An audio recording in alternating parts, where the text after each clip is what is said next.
ডায়মন্ডের এই গাড়ি তৈরিতে এলাকায় কিন্তু বেশ সাড়া ফেলেছে।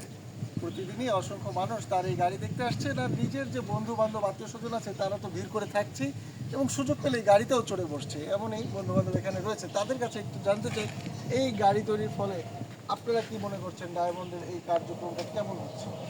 এই কার্যক্রমটা অনেক ভালো হচ্ছে, আমাদের মনে অনেক আনন্দ একটা কাজ। আমরা মনে করেন এক জায়গায় ঘুরতে গেলে আমাদের যে এটা নতুন মডেলের গাড়িতে আমরা ঘুরতে আসছি, ভালো লাগে। ভালোই লাগে। ডায়মন্ড যে এরকম কাজ করে, প্রায় সময় মনে হয় নতুন কিছু করে, তো এই কাজগুলো আপনাদের কাছে কেমন লাগে? ভালোই লাগে। ও মূলত ক্রিয়েটিভিটি বলতে একটা কিছু আছে ওর ভিতরে। স্কুল জীবন থেকেই দেখছি যে ও এটা ওটা তৈরি করে, হয় ইঞ্জিন চালিত লঞ্চ তৈরি করে, তারপর ভেকু যে বলে ওটা তৈরি করে। কিন্তু এই যে এরকম একটা গাড়ি তৈরি করবে, এটা আমরাও কল্পনা করতে পারি।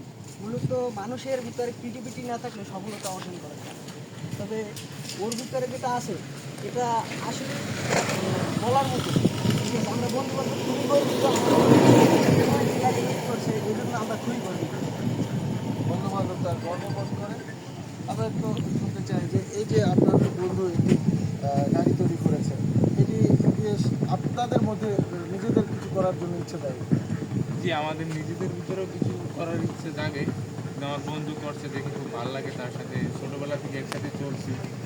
আপনার ও ছোটোবেলা থেকে মেধাবী ছিল এবং পরিশ্রম মানুষ বলে যে না পরিশ্রম করতে পারে এবং পরিশ্রম একজন লোক, এই জন্য তার সফলতার পিছনে আমরা আমাদের সাপোর্ট আছে, সবসময় থাকবে।